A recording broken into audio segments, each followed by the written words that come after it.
It's my privilege now at this time to introduce our moderator for the evening.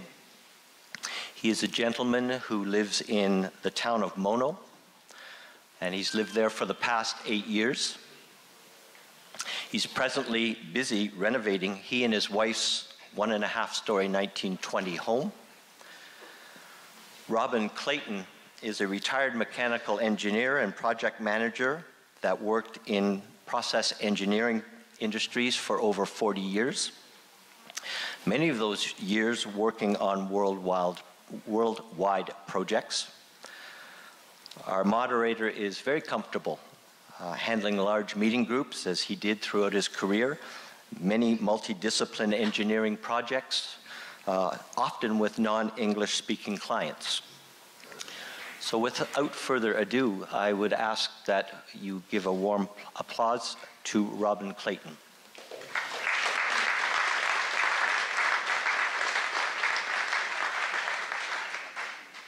Just one more thing before I have Robin come and take over the proceedings.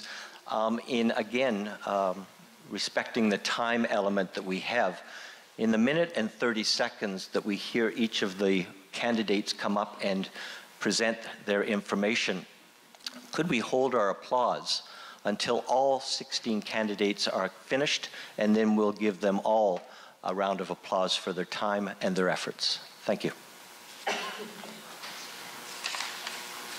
Robin.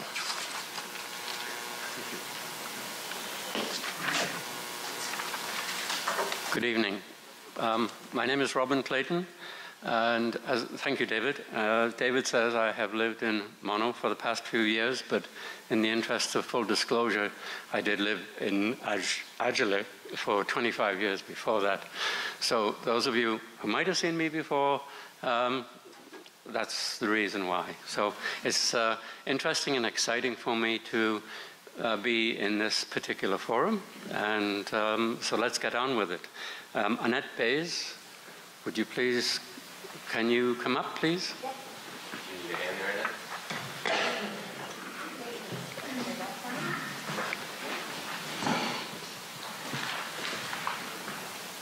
This is not a set of people.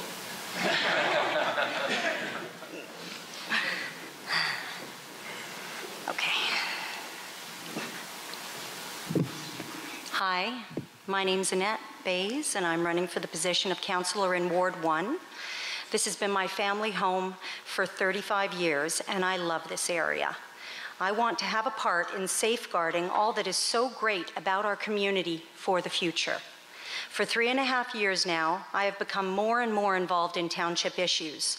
I have attended council meetings and OMB hearings, met with the mayor and senior staff, worked with local groups of residents, and spoken out at council and through the press. Through this involvement, it has become increasingly apparent to me that we're in desperate need of a change of leadership and direction. I hope to be a part of that change. If I get elected, I will do all I can to keep Adjala-Tos the beautiful, rural, agricultural community that it is. At the same time, I want to improve the much neglected infrastructure.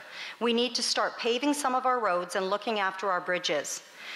And I will work to ensure that any future development fits with the character of our township and doesn't impact our taxes or cost the present residents in any way. The Colgan development is the obvious place to start for me. I want to see sensible, productive use of our tax dollars, which is why I fought so hard to reduce post-retirement benefits. I want to see adherence to our official community plan and our procedural bylaws and policies. I want to promote public involvement in accordance with the Municipal Act and make it easier for residents to have their voices heard. And I want a new level of respect shown for their concerns. Thank you. Thanks, Annette.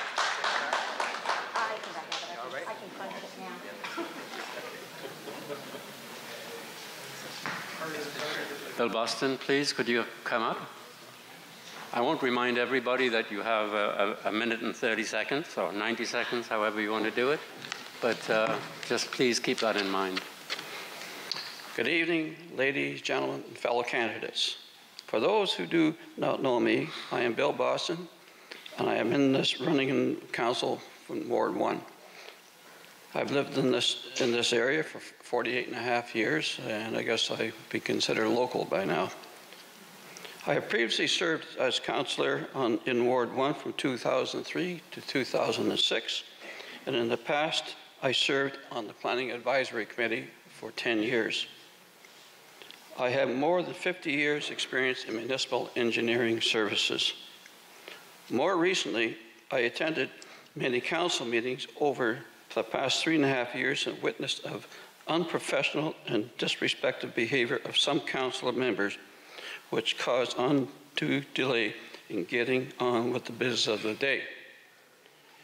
We got to bring back a common talk in council and get things moving forward. If I'm elected, I will be actively involved in the drainage improvements in Ballycroy and on 5 Side Road between the town line and second line. The introduction of speed reduction signs is a top priority, as I've noticed a great deal of people speeding well over 80 kilometers an hour. I will ensure that both Colgan and Roddick's development is done in accordance with the OMB rulings and all the conditions of approval have been adhered to. I would like to see more public information meetings as the projects move on. That way it allows the public to understand what's thoroughly going on. Projects take 5 to 10 years to build for full. Bill, I think your time is up, please. Thank you. Sam Keenan, please.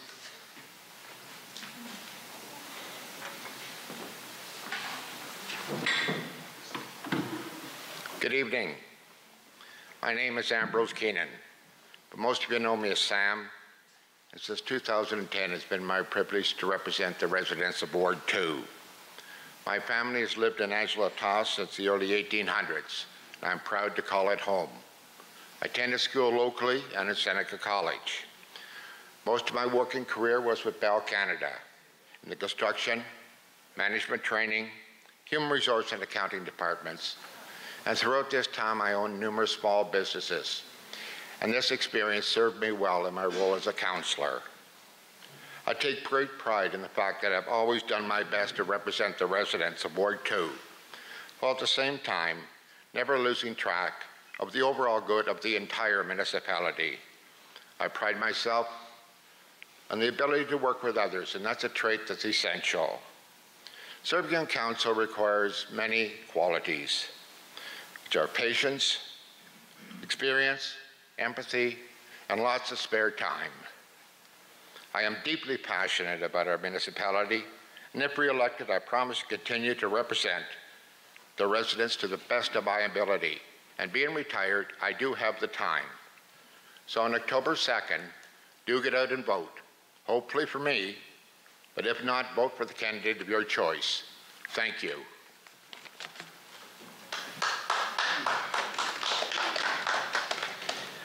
Thank you, Sam. Jonathan Peter, could you come up, please?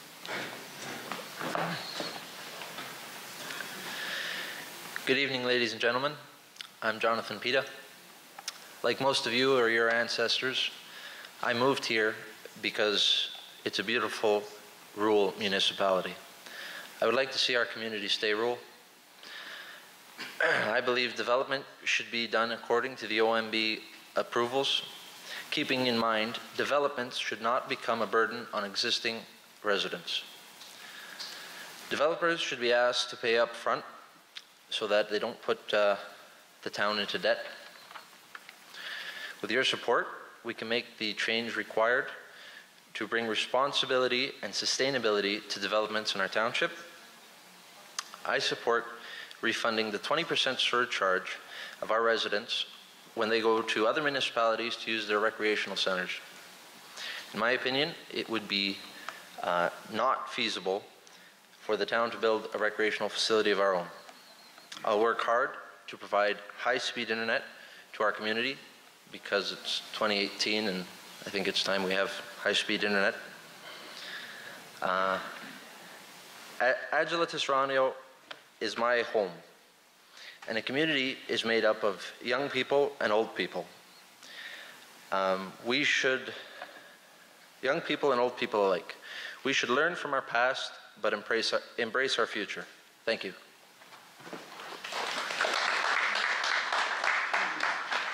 Thanks, Jonathan. Janet Budgell. Good evening, everyone. Ooh, it scared me. My name is Janet Budgell, and I'm running for Ward 3. About 2 years ago, one of the businessmen that everyone knows in this community said to me, "You need to run for council, Janet." And I told him he'd have to break both of my arms. I'd like you to know that they're healing very well right now, and we'll get on with what is necessary. As president of CCAT, Concerned Citizens and Adjala-Tosorontio, I spent 4 years going to virtually every council meeting in this community and OMB hearings. Needless to say, it was chaotic. I think there are many issues that we have in our community, from overdevelopment, a below-water gravel pit that never should have happened, post-retirement benefits, the Pridham debacle, hazardous waste depot beside a school, and you can find everything on that yellow sheet that's at the front. I think that we need to run a community like a business. We need a strategic plan that is community-based. We have to have goals, 1, 4, and 20-year goals, objectives that are measurable, outcomes with distinct timelines. We need 5 councillors, 5 portfolios. We need to update our official plan, our municipal policies, and our outdated bylaws. We need to improve communication with the community and with staff. Janet, we need to respect concern of our community and their suggestions. Thank you. That was fast. Ron O'Leary, please. Good evening, ladies and gentlemen, and fellow candidates for council. At this time, I'd like to wish you all good luck, and but there's some that I would rather have win than others. My name is Ron O'Leary. I'm running for Ward 3. I've been a lifelong resident of Adjala. I am the 3rd eldest of a family of 8, so I assure you I know how cooperation has to work. Our family has been in Adjala 7 generations. My father was a councillor. My grandfather was a councillor in Adjala. I have a vested interest in the community. 2 of my adult children are raising their families in Ward 3. And there's also the ward that I live in. I've recently retired from GNR Fire Systems. I was the president, a position I held for 24 years. During those years, we as a corporation had to adjust a great deal and make changes in order to remain profitable. We had to adapt and work as a team and learn to cooperate with our employees and our employers. Being a first-time candidate, I have no knowledge of the previous council's business. Is very limited. Therefore, should I be elected for council, my goal is to be transparent and the greatest advocate for you as the residents of Adjala-Tosorontio. Thank you.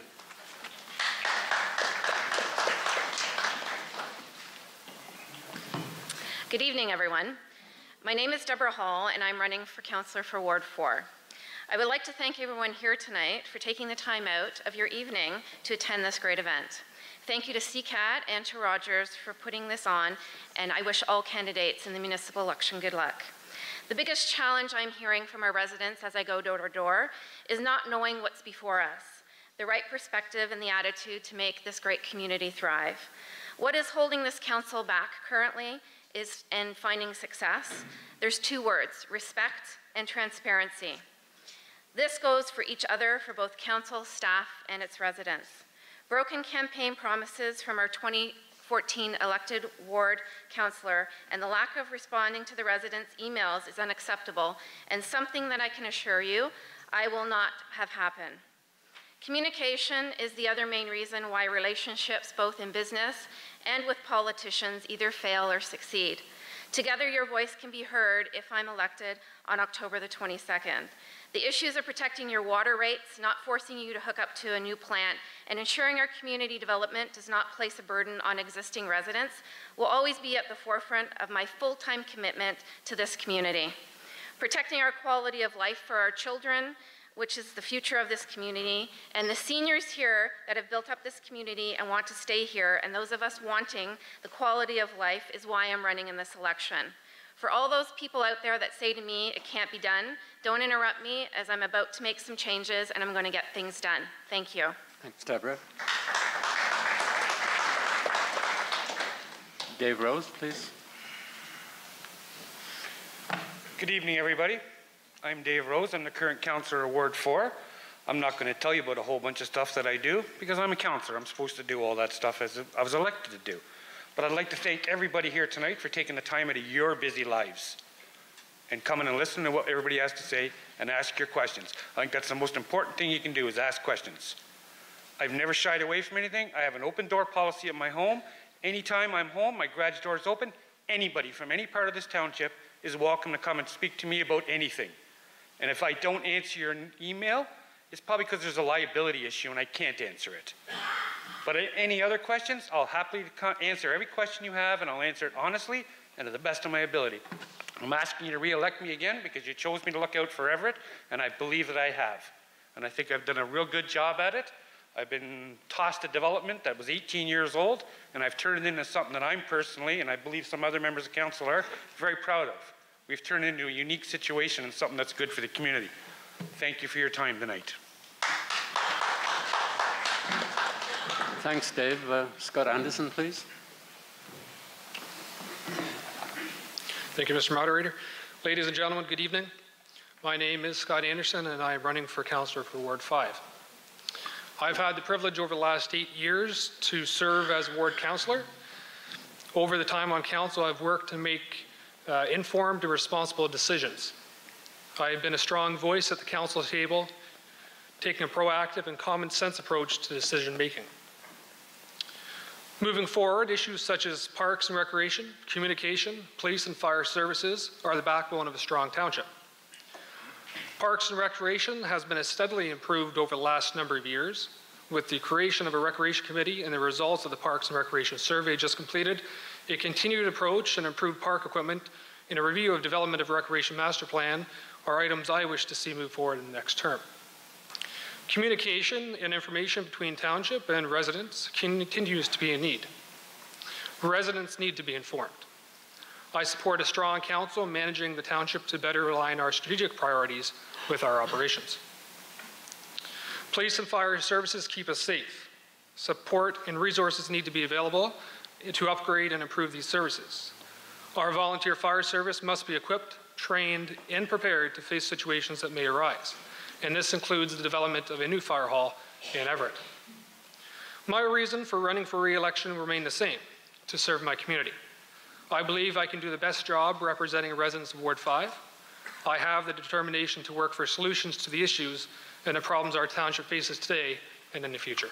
Thank you. Thank you. Will Koski, please.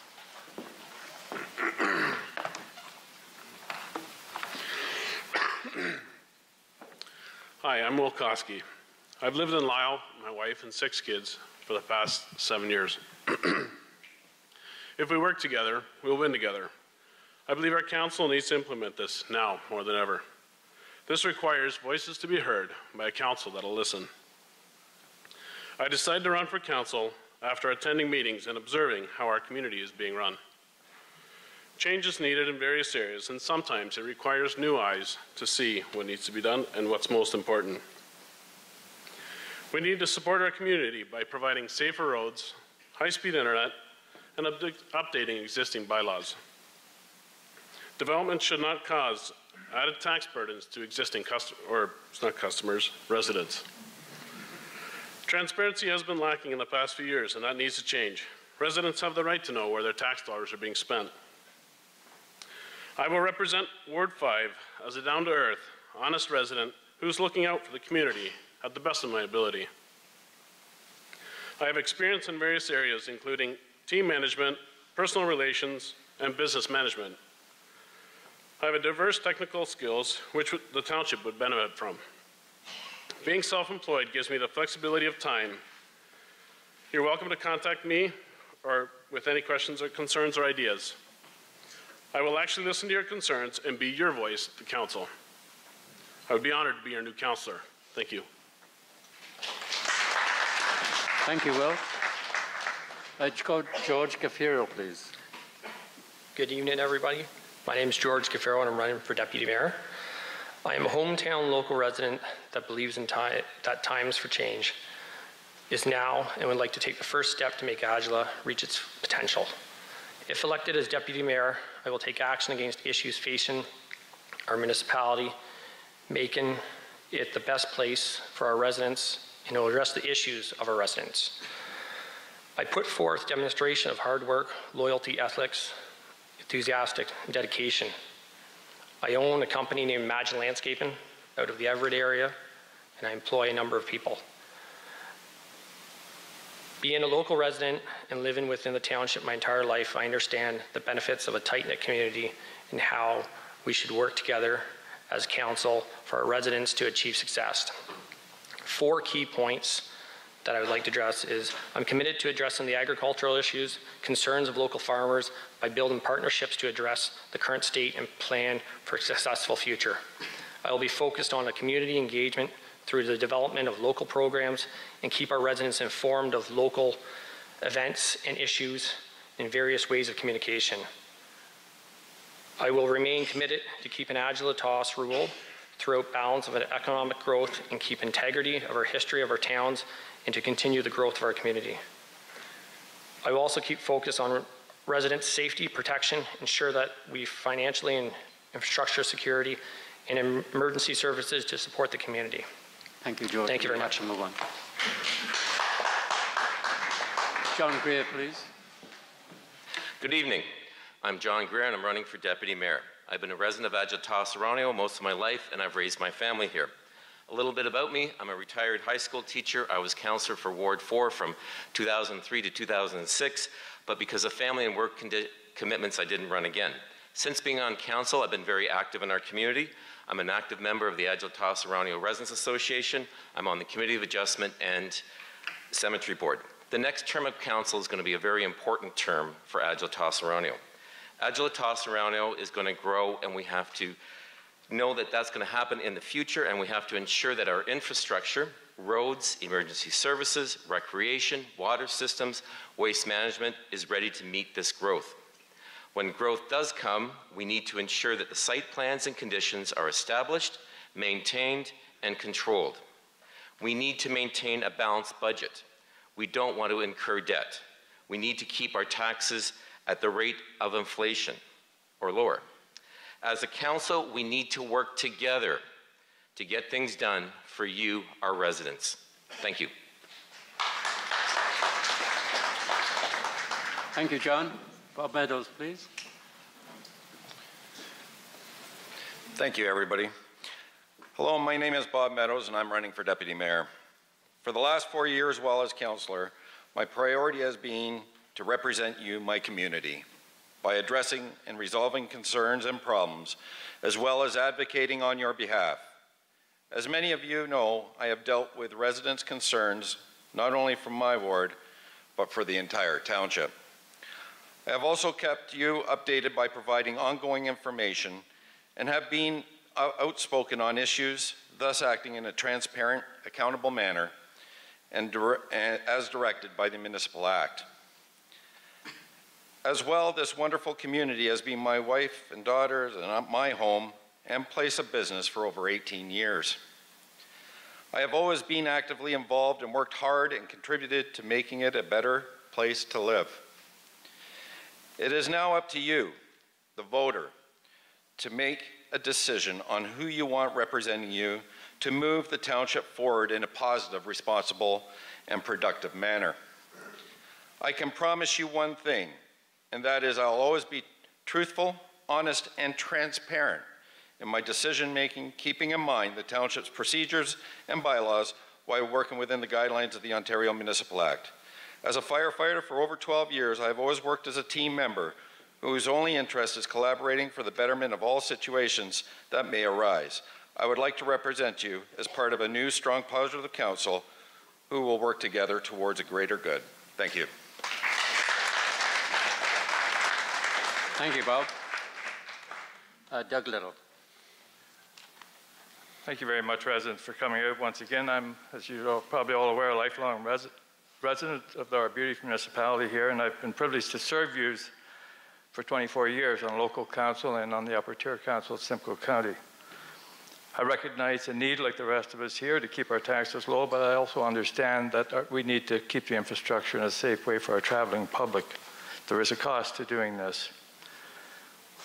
We need to fix our recreational needs in our municipality. We need to work on the program for our internet services, which you have all put money towards to the county. $25 million the county has put forward here on our behalf. We need to continue to support our volunteer fire department, and we need a strong economic plan to include our farming community and our local businesses. Over the years, I've been fortunate enough to work with many volunteers, staff, and council members on a number of issues and projects. I care deeply about our community, and I feel that knowledge and experience would serve this community well. I intend to keep my campaign on the road and not in the ditches. Lastly, my main vision is to lead a council working as a team towards the betterment of our community and the residents, who we serve. Thank you. Thank you, Doug. Floyd Pinto, please.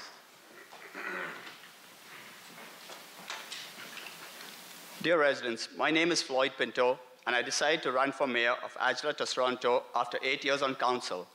If elected, I will continue to work for your best interests, stop the wastage, and respect your hard-earned tax dollars. Any property tax increase will have to be justified, as residents are struggling to pay bills. Residents' concerns with all development will have to be addressed. Immediately cancel the $9.6 million and $5.8 million forecasted to be budgeted in 2019 and 2024 to benefit developers using either tax dollars or debt. Development has already put this township in $3.5 million debt that comes due in 2029, and we pay more than $150,000 annually only on interest. We must work with residents and council to reduce the high water and sewer rates that residents pay. I'll work towards getting high-speed internet. I will not force the existing residents to hook up to the new sewer plant. We'll apply for grants to fix our failing infrastructure, listen to and work with our residents. I will refund the 20% recreational surcharge and provide services for our seniors. We have the right to know how our hard-earned tax dollars are being spent. I humbly ask you to support me and elect me as your mayor for the next 4 years. Together, we can make this happen. Thank you.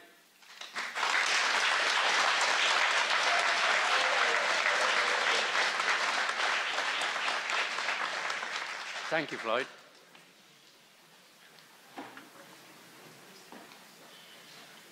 Where's Grant?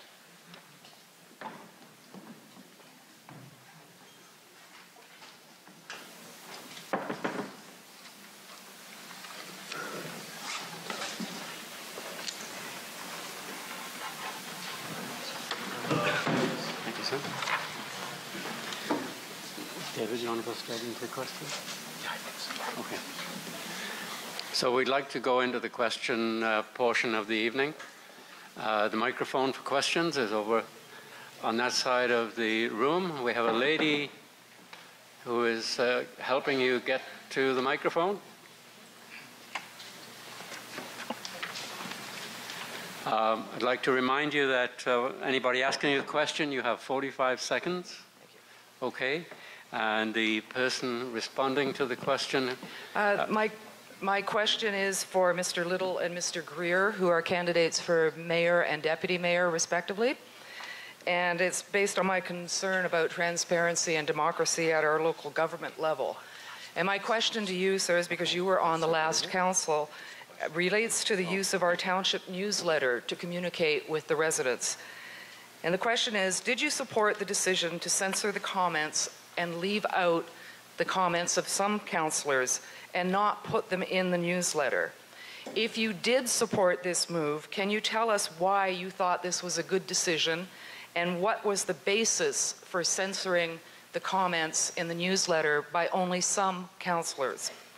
And the other part of the question is, if you are elected, do you intend to selectively censor some of the councillors? We have to have a little point of order here because your question was to two different categories. So for instance, a question has to be to a particular ward or to deputy mayor or to mayor, okay, not across those categories. And it, mayor and deputy. I understand. In this particular case, those gentlemen will reply to that question, but for all future, please do not jump across categories, okay? Thank you. So who was the first person you asked the question to? Mr. Little, who is a member of the council, and the question again is, did you support the decision to censor and leave out comments from only some of the councillors in our community newsletters? And if you are elected, do you intend to continue censoring and leaving out comments from our newsletter? Okay. First and foremost, I'm not the editor of that newsletter. We have volunteers that editor and do the censoring of that, and there is an established protocol on what goes in there. Individual comments that are in there are not to be opinions on what council has voted on previously. Once a recommendation and so on has been voted on, that is what's established in our council, and to put individual comments from an elected person in a public newsletter, I feel is not the objective way to go within our municipality. Thank you. So that you intend to continue censoring? Once again, there was never a recommendation that came to our council to do that. That's the editor's job, and he follows the protocol that was set up by our council at that time. So who is the editor of our newsletter? I'm not the editor of our newsletter. No, I'm not. But who is the editor of the newsletter? It's one of our private residents that looks after it, and he does it at no cost. May I follow up on that? It's a private resident who decides. I think Doug Little has answered the question. Thank you. If you have a second question, it can be asked later on. Oh. Okay.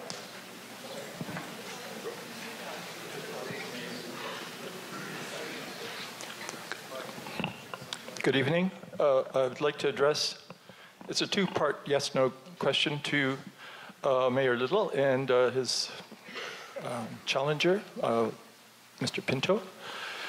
I'm wondering, do you both, or could you reply to a question of supporting the development, either commercial or residential development in Adjala-Tosorontio, specifically the area around Everett?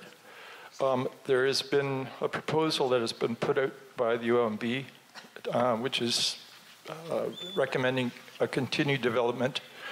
And I would like to know your opinion on the development, either commercial or residential, i.e. gravel pits and subdivisions and things in Adjala-Tosorontio around the area of Everett. So that would be a question for Mayor Little and this contender, Mr. Pinto. I appreciate the recognition, but I'm not there yet.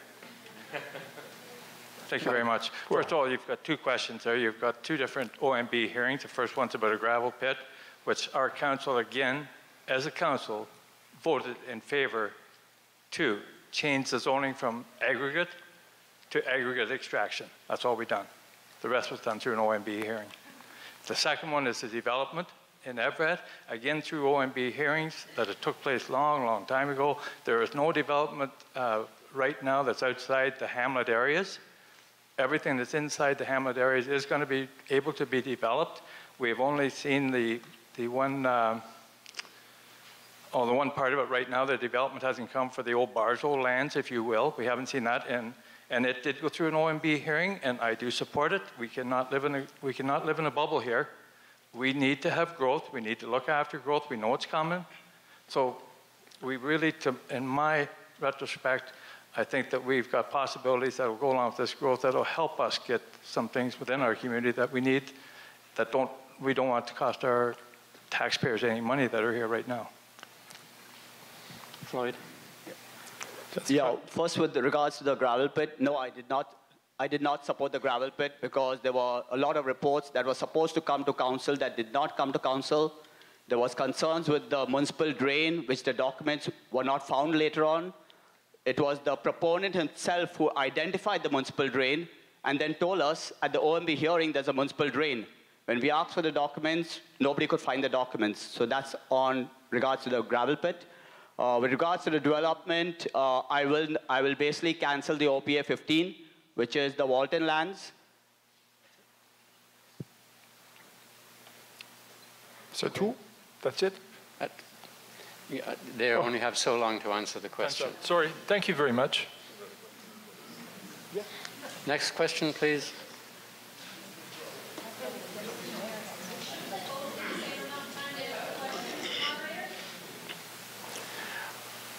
When we have a primary, which in that particular case was Doug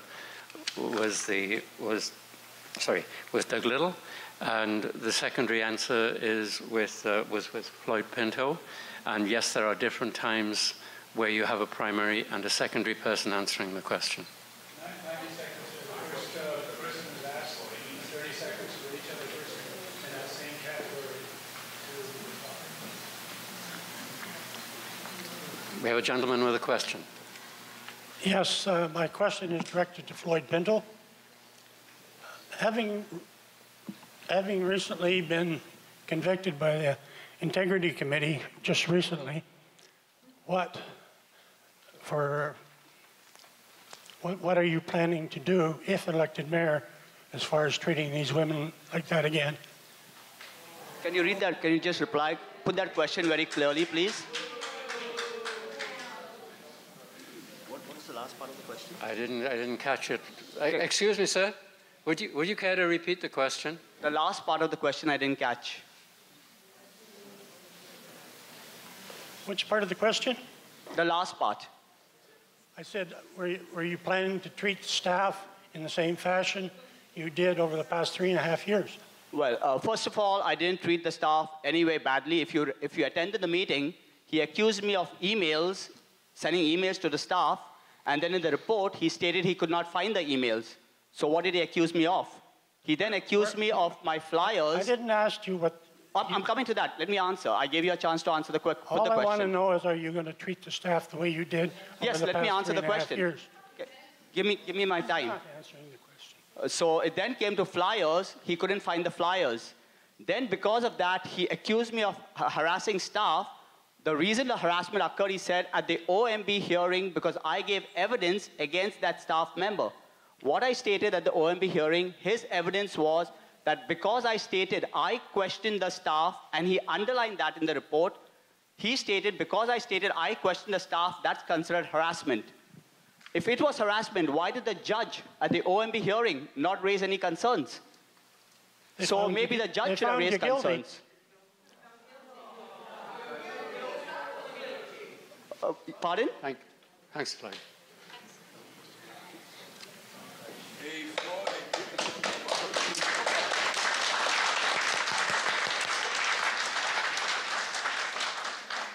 We have a lady with a question.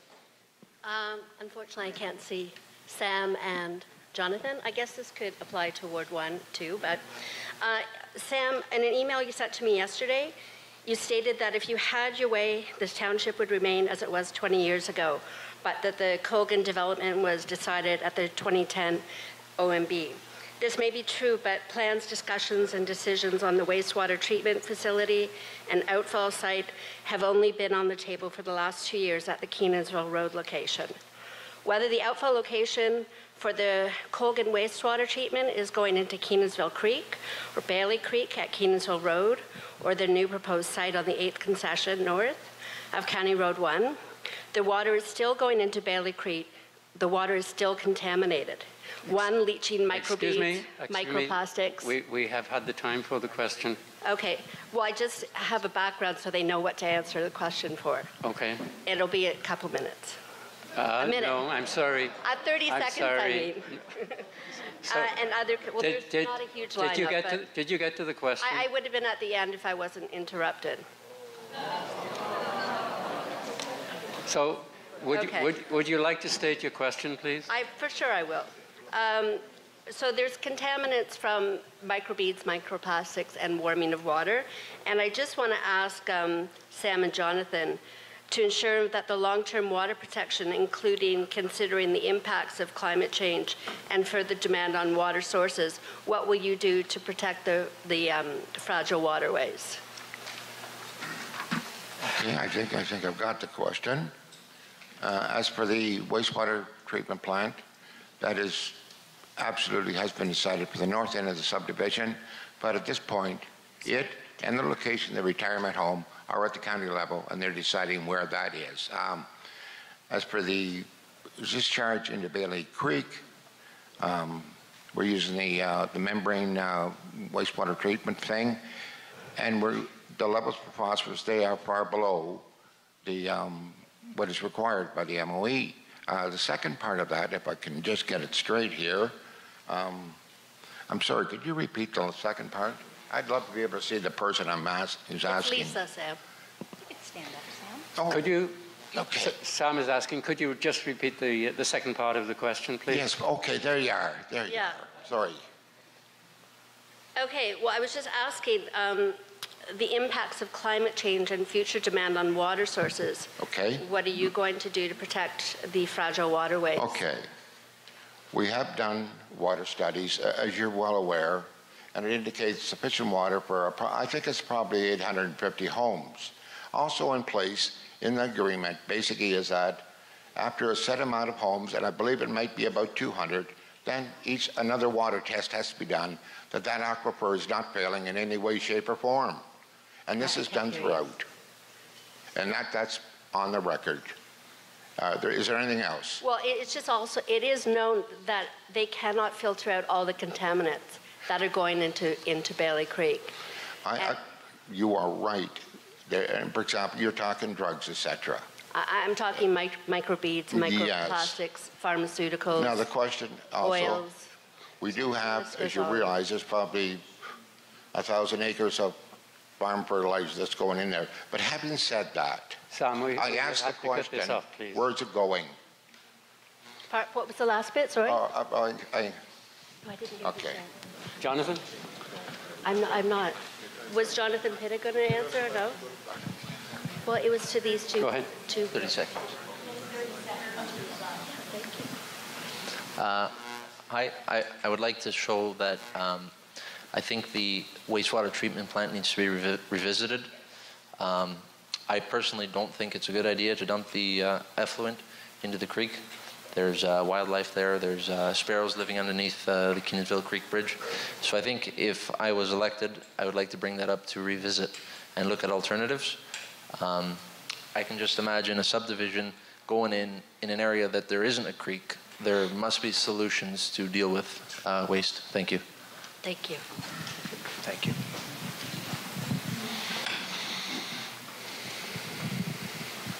Good evening. Please ask your question.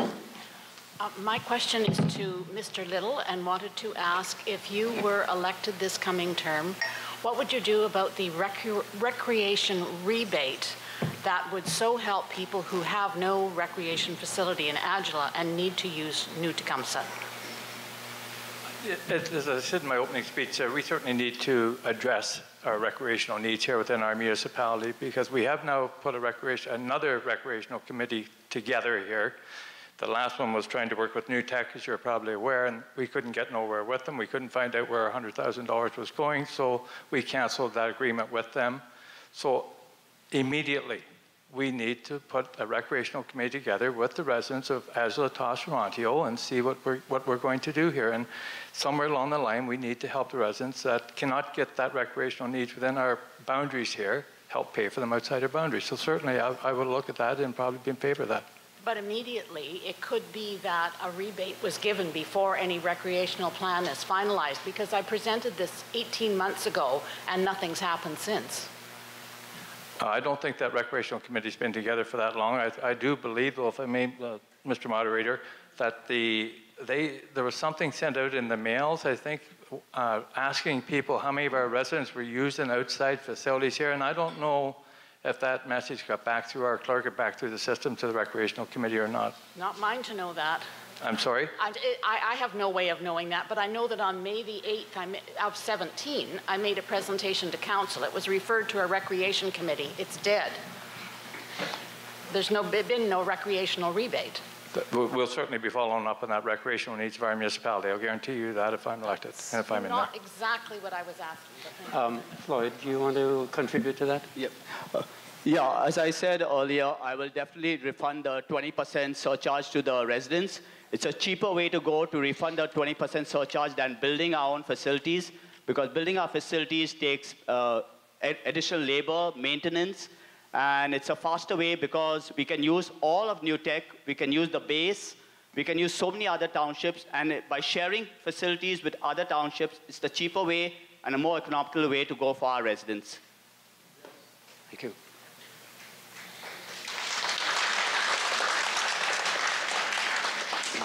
Next question, please. It is my understanding that high-speed internet was voted against by council. Could you please say who your question is going to be addressed to? Whoever will be the successful candidate as mayor. We'll see from the votes. This is giving me a hard time. Could you please address it to a specific candidate or a group of candidates? Okay, Mr. Little, because during your opening statement, did I correctly hear you say that you were for internet? Were you one of the councillors that voted against it? That resolution never come to our municipality here. This is a county and federal and provincial initiated. Them three personal governments, I see, Dave, you're nodding your head, but you don't sit in them governments, excuse me. So those three governments in partnership have put close to $300 million aside to do the SWIFT right from in the northern part of Simcoe County right down to Windsor. Okay, that's not what I'm asking. I'm asking, A, were you one of the councillors who voted against high-speed internet, yes or no? Absolutely not. I never voted against high-speed internet at all. I did question because it was going to be dug into our ditches. I did ask the people that were going to supply this type of infrastructure to us. I needed a picture of where these ditches were going to be, where they were digging them in, and further information on. That was 2 years ago, and our council has heard nothing from them. But going forward, we live in a generation now where we need high-speed internet. I totally agree. As if re-elected, or Mr. Pinto, if elected, will we get high-speed internet? I totally agree, and I hope we will. I'll fight for it. Is that a yes or a no? Well, you know what, ma'am?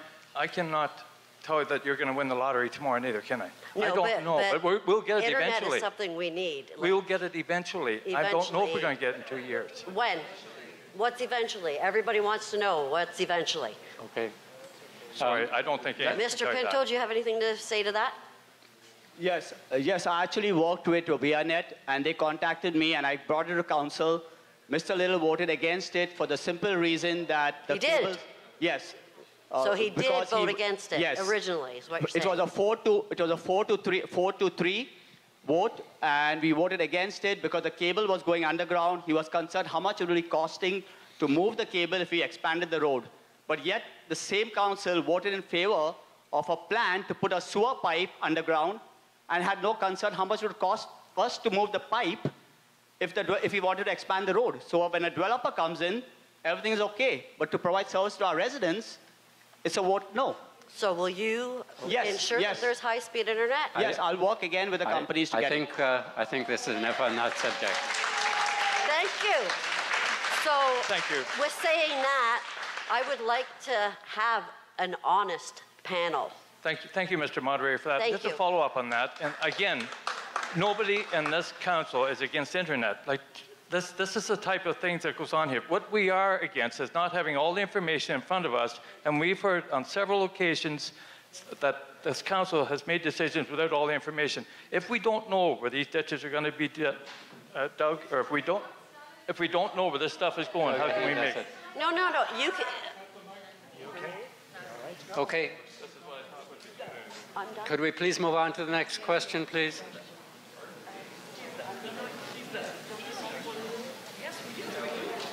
Good evening. My name is Joy Webster. I'd like to thank you all for running and showing us democracy. I think my son, without pointing him out, is the youngest audience member at 15 years of age, and I'm showing him democracy tonight. Thank you all for taking the time.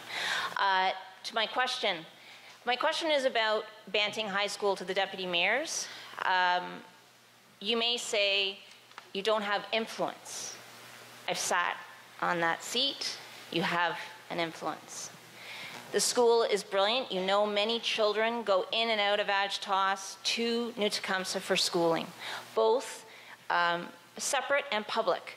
Banting is an amazing school, offers amazing programs, has amazing teachers. Unfortunately, it's getting a little tired and needs a little either retrofit or move. Just wondering what influence you would have directly on Banting Memorial High School. So this question was addressed to the deputy mayors, the three to deputy the mayors. moderator. Yes. And just to be clear, in these circumstances, each one has 90 seconds to respond. Correct, if you'd like. Okay, so maybe we could start with George Kafira, please. Okay, thank you, Joy, for the question. Excuse me, that's John Greer. Oh, George? Sorry. Well, as deputy mayor, I'm new to this position. I would think that we'd have to kind of look at the situation and maybe discuss with the council how we would process it and move forward with them and try to work it out. Could you repeat part of that question? Just what would your influence be to partner as a municipality with, there's a whole bunch of partners, right? You have New Tech, you have, forgive me to the moderator, do you mind if I'm speaking like this? I beg your pardon. Are you okay then asking? Go ahead. Okay. You'd have many community partners, town in New Tecumseh, you'd have the board, you'd have the ministry. There's many variables. How would you go about, as I can call it, either redecorating or removing, or what is your thoughts about future for Banting and so many children from the township, or young men and women from the township going to one of the most important times in their lives before they go off to post-secondary? So I think we can be in agreement that, you know, probably for generations now, or another 10 or 15 years, students will still be going from our township over to Banting, because we're not going to be building a high school and opening it. Correct. So I think that, you know, we have to work with them a little bit and you know, adapt to it as it changes over the next 5 or 10 years. I'm not really sure how we do that exactly, but I mean, every year is a new year. You try to move forward with it. But like I said, I don't think we're not going to have a high school in Adjala-Tos in the next 10 years, I'd say at least. Correct. Thank you, Joy, and thank you for bringing your son. It's great to see young people interested in democracy. I think the first step we would do would sit down with the trustee, because again, 1/3 of our taxes that we pay go to the Simcoe County or Simcoe Catholic Board of Education, so we need to have that discussion with the school board, see what we can do to ask them to better upgrade their facilities for our students. Because we'd have to work with the trustee, who is the guy that works with that board that controls the purse strings.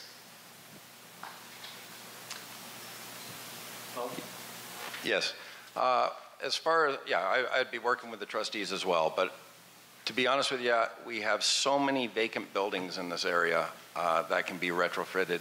There's one right across the road from Banting, which was just closed down. It was a public school.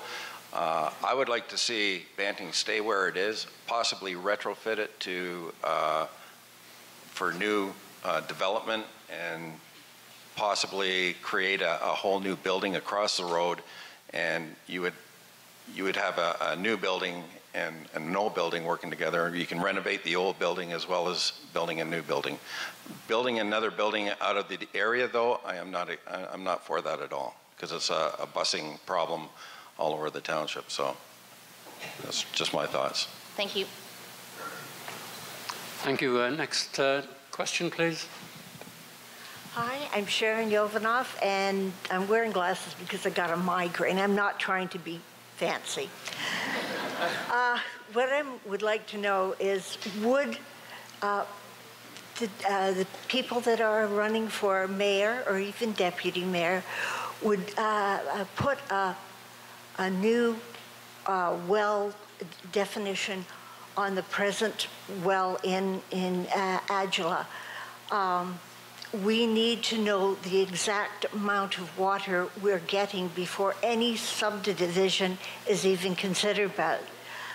We have the problem that at the OMB, it was a skewed water budget.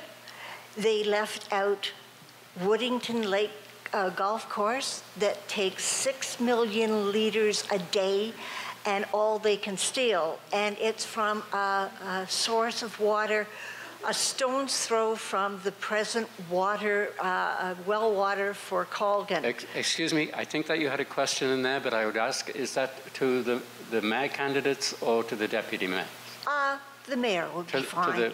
Okay, so can it be to both the mayor candidates? Okay, can I finish who they left out of the water budget, because it's absolutely, utterly stupid. Anyway, they left out the 170-bed, what do you call it, the nursing home. They left out the school, they left out the church, and they left out all the citizens that were living on the east side of Colgan in New Tech. They say that it is not necessary to take into consideration something like Woodington, because I'm sorry to interrupt, but okay. Please, we have to move on. I want to know if somebody would actually make a better water budget and take a water. Okay, so Doug, do you want to answer that first? Yeah, I'll try.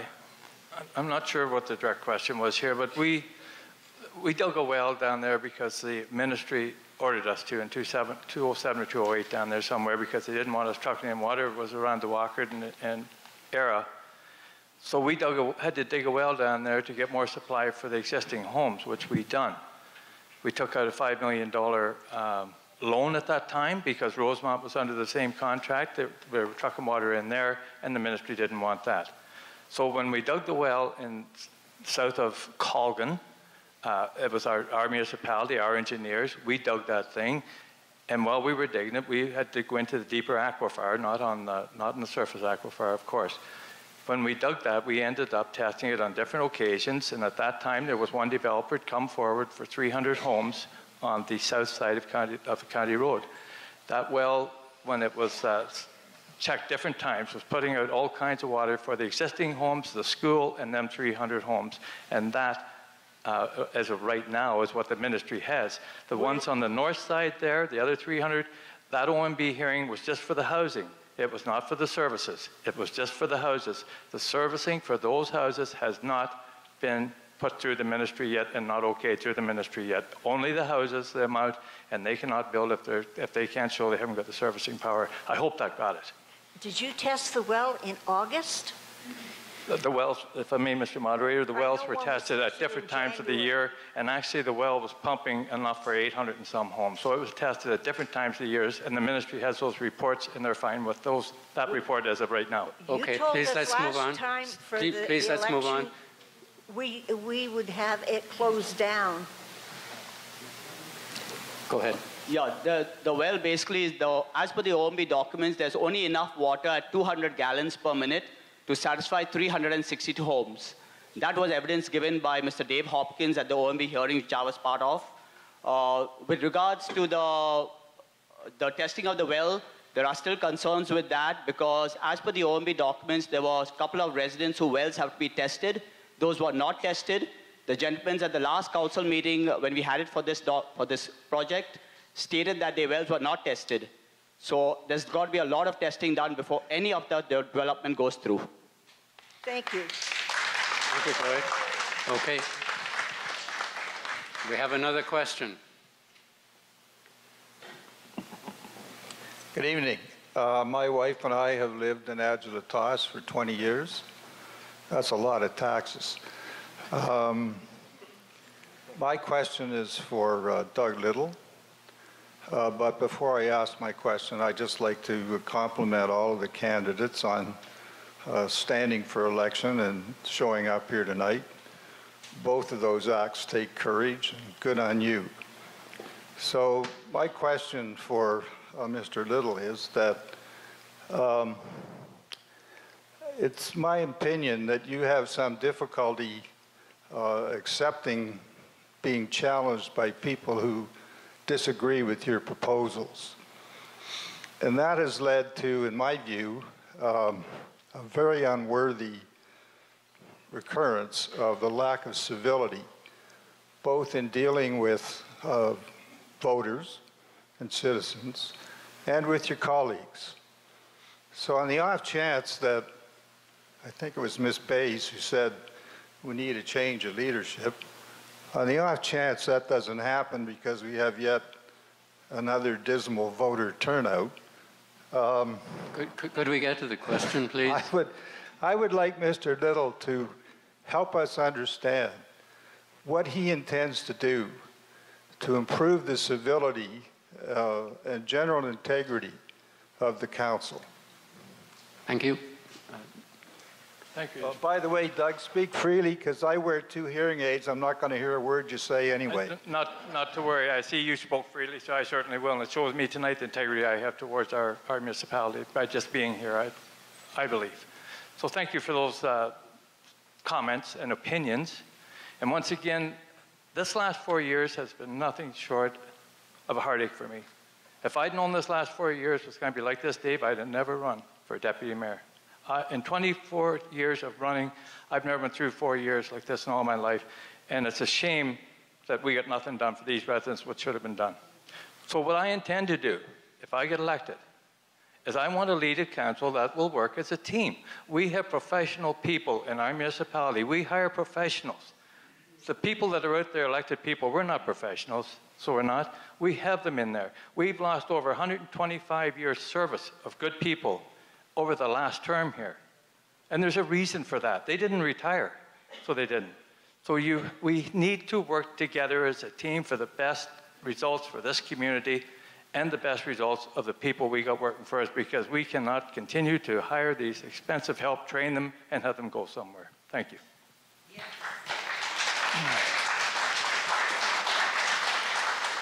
Thank you very much. I look forward to the sea change.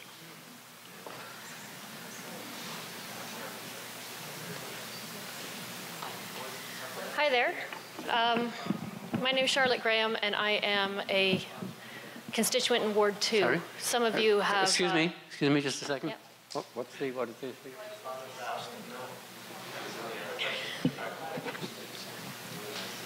Yes, but he wasn't looking at me, indicating that he wanted to do anything. So, sorry.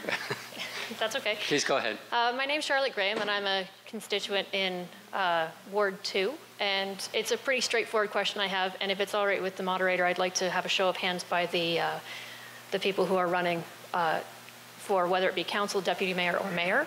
A while back, the cameras were removed from the council chambers. And I, for one, am not able to attend the council meetings. And when we have an entire room full of men with one woman, it makes it very difficult to identify who it is that's speaking at any given time.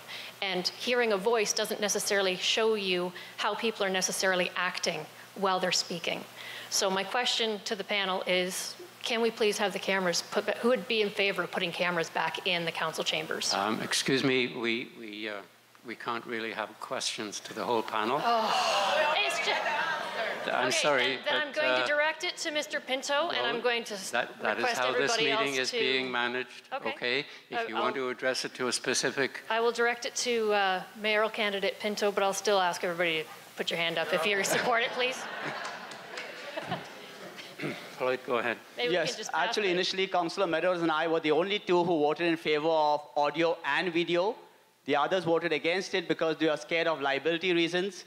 And I don't see why people are scared of liability. If you're speaking the truth, you have nothing to be afraid of. So I'm sure I will support it, and I'm sure Councillor Meadows will support it. Can you pass the microphone to the next person and see if they can say a yes or a no? Because everybody has the opportunity to answer over the course of 30 seconds. It was explained at the beginning how we were running this meeting. Yep. Okay. But each candidate has the opportunity to respond, to answer, do they not? If you want to ask a candidate a question, yes. Or a group of candidates, yes. But not the whole panel. The whole township so everybody can see what was going on. We couldn't do it. Those cameras were on loan for 30 days only. Okay. Thank you. Thank you.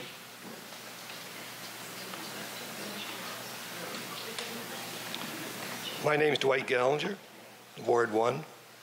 I've lived in Adjala since 1974. I was raised in the farm in Tosorontio, so I have a long history here in this township as well. And unfortunately, I can't ask for hands to be raised because apparently that's against the rules. So I'm just going to ask somebody to nod their head and say, have you read Just the Facts and compared it to CAT? Because there's a lot of mud and being thrown around here. And I'll tell you right now, you better think carefully before you decide where you're throwing your vote. There's two sides to every story, and some of these stories I don't believe.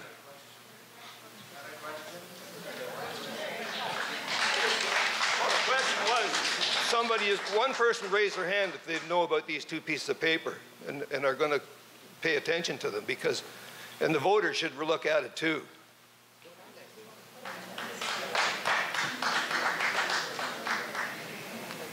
So, David, we have, sorry, is that a lady for a question?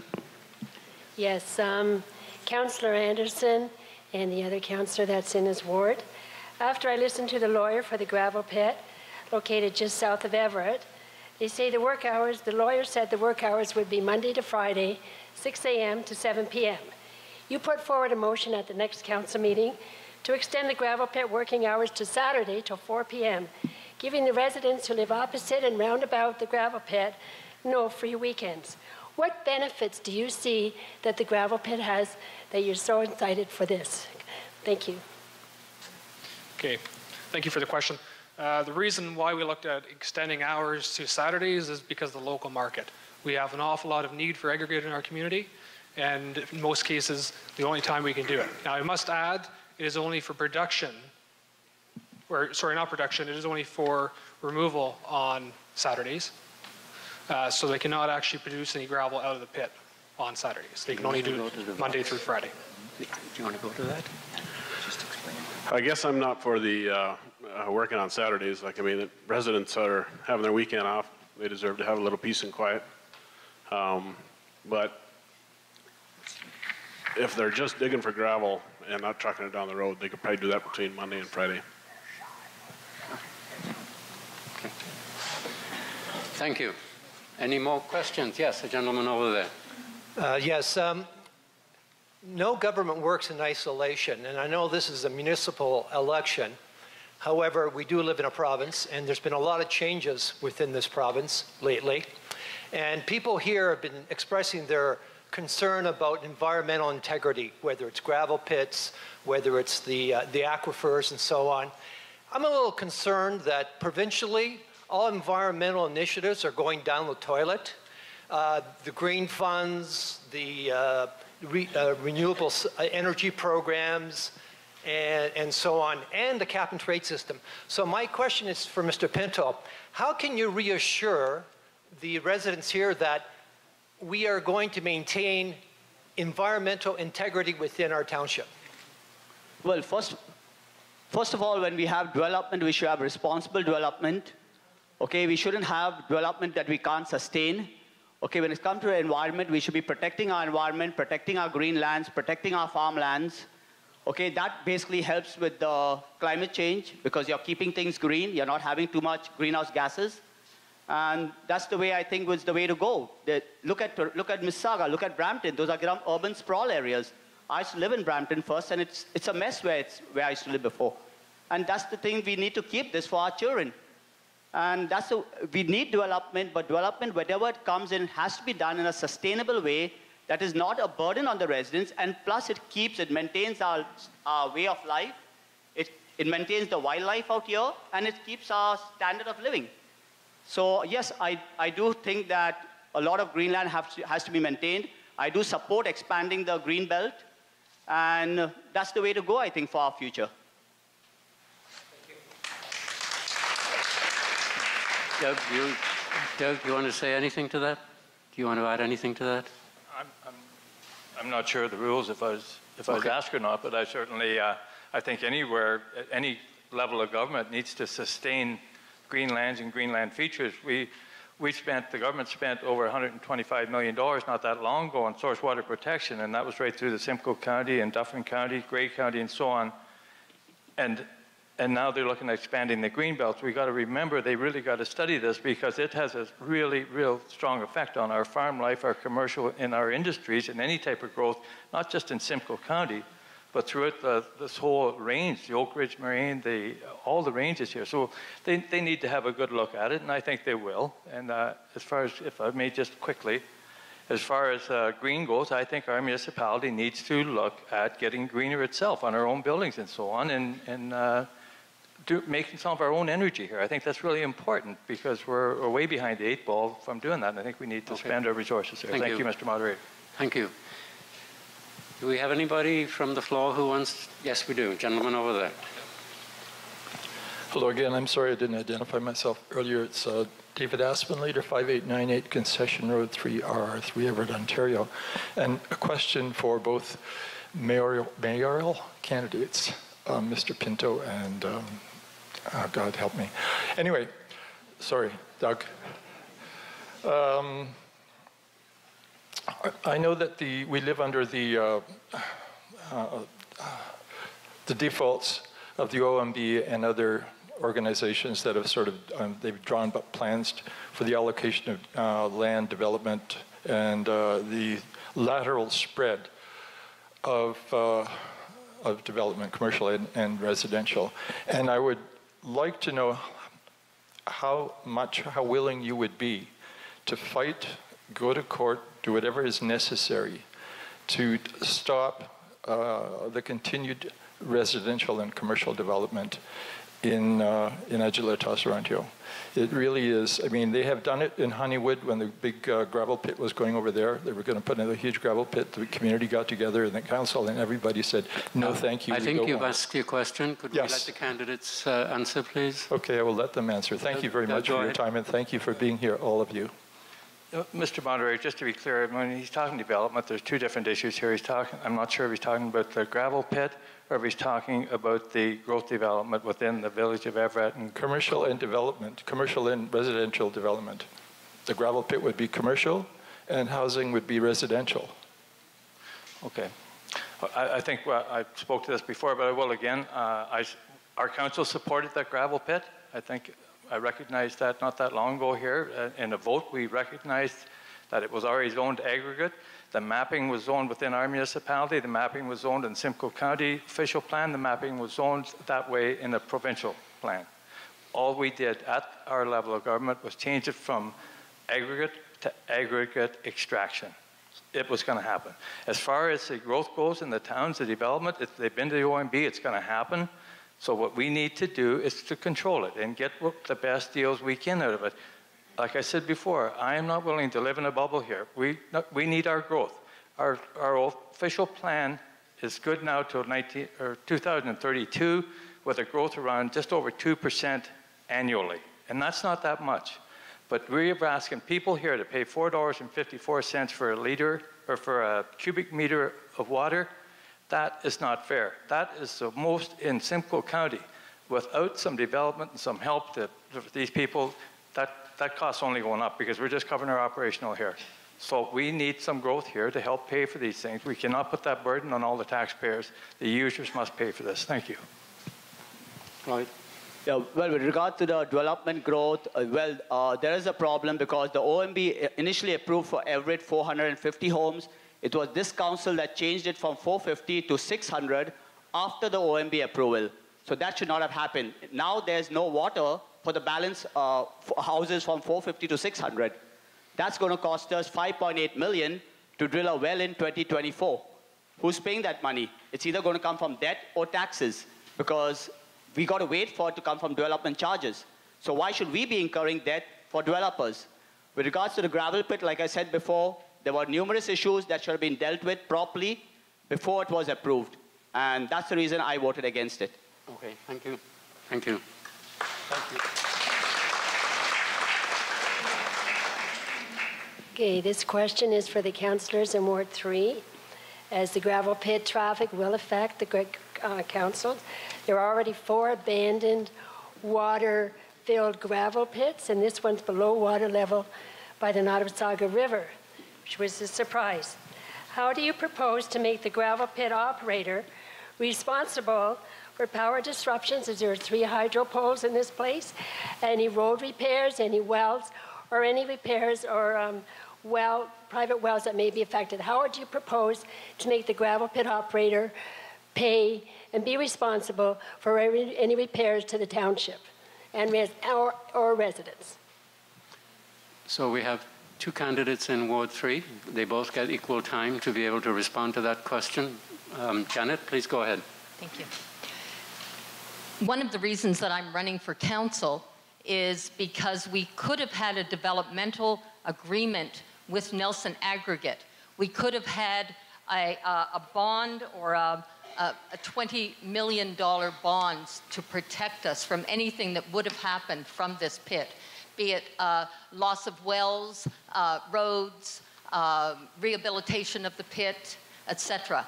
Unfortunately, our council voted in April against our concerns. So they weren't taken into consideration in the developmental agreement. So basically, we have very little protection from this below the established water table gravel pit, unfortunately.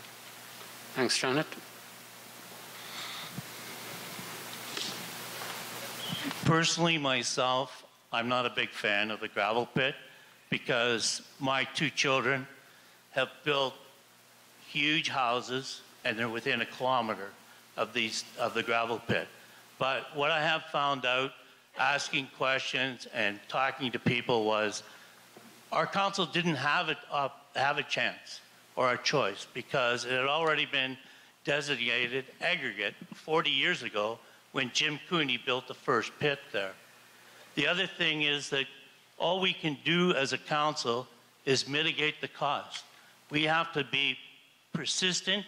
We have to go to Nelson Aggregate and we have to say to them, okay, you've done this, you need to repair it, or we're going to stop your digging. As far as I'm concerned, we just have to mitigate our losses and make sure that the taxpayers aren't responsible for damages that Nelson Aggregate's going to cause to our roads and our environment. Thanks, Ron. Hello there. My name is Steve. I live in the Ward 2, Concession Road 4. I wish I could ask a question to all candidates because one thing I can see in about every flyer is how important communication is.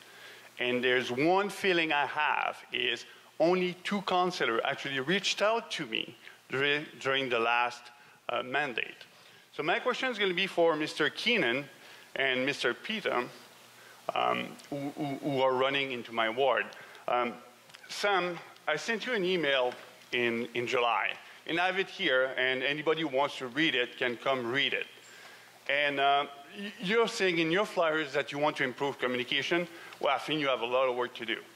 Because I sent you an email that took me about an hour and a half to write, and you answer with the magnificent sentence, we're going to agree to disagree. So, Jonathan and Sam, what do you see as a proper way to communicate with the constituent here?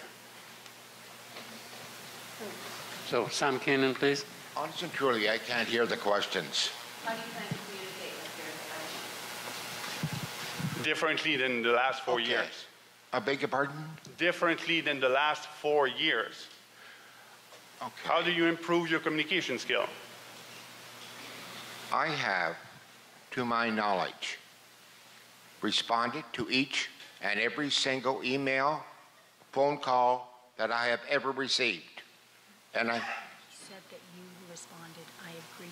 We should agree. Oh, I agree. I'm sorry. Okay. We have improved, updated the newsletter. The website's been updated. We have audio recording available for council meetings. We have not. Where I think we've really got to improve is communication. When an item of an emotional nature is decided upon, no different than the gravel pit or a subdivision, we've got to get all the facts out. Certain individual can get all the facts out, but you've got to have both sides to make a true decision on it. And that's where I think we've really got to gain ground. Thank you. Thanks, Sam. Jonathan? Hi. I'm very open to listening to anybody that has anything to say, positive or negative. I believe that the council's job is to represent the interests of the people. On a council meeting level, one day I was at a council meeting and I saw a whole bunch of people that wanted to talk about an item on the table, but it wasn't allowed. So I think if I got in, I'd like to see something about that so that residents have an opportunity to speak on key items on the municipal level at the meetings. Hopefully that answers your question. Thank you very much. Thank you, Jonathan.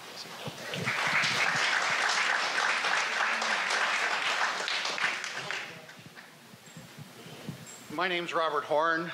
I'm a resident of Everett. My question is for Mr. Pinto. Mr. Pinto, on numerous occasions, a vehicle has come around my house, or a person's come around the house, dropped flyers. I've read all these flyers. I've read your election platform paperwork. All of it is a criticism of everybody else. You're always pointing out what everybody else has done wrong. I've paid a lot of taxes in 22 years here. Well, all these people in this room have paid a lot of taxes. What have you done that has been positive and good for our taxpayer dollars? Well, first of all, I saved you $644,470 by canceling the post-retirement benefits, which the council refused to attend to. It's only after we went to the OPP that they then discussed it. We then discussed about the mileage issue. Okay, we saved money out there. Maybe we should be also asking this council, how much money have they wasted? And all I did was, the reason I had to put those flyers out is because this council was censoring mine and Councillor Meadows' articles in the paper, in the newsletter. And I was told that I'm only allowed to put birthday parties and wedding anniversaries. I didn't see anyone else being asked to put birthday parties and wedding anniversaries, and I got a copy of that email. So it was two sets of rules for Bob and me, and a different set of rules for the rest of the council. Had it been equal rules for everyone, then I might have not had the need to put out those flyers. So it's not that we did not want to work with the council. We have saved money on council, and if elected, that's what my duty is, to make things transparent and be forthcoming with the residents. I will not support something when I know and I will not vote for a budget when I know there's a problem with the accounts. And it's not only me saying it, it's the OPP themselves who have said it, that we need a forensic audit of the township after reviewing on the second occasion what was going on. So I was just being transparent and just being forthcoming with the residents. If you didn't like them, I apologize for putting them in your mailbox. Thanks, Floyd.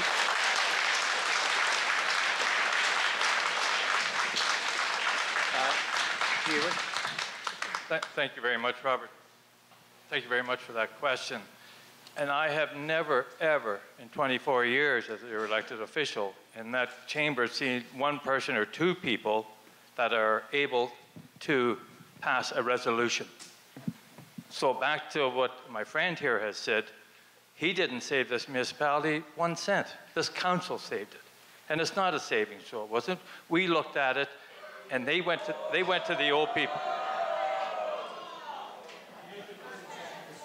They went to the OPP, so they did, and when they didn't get their answer fast enough, and then they brought it here. Thank you, Doug. Thank you, Doug. I was asked to respond, but... We have another question. Please go ahead.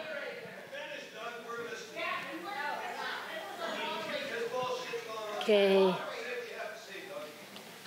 This question is for Ward...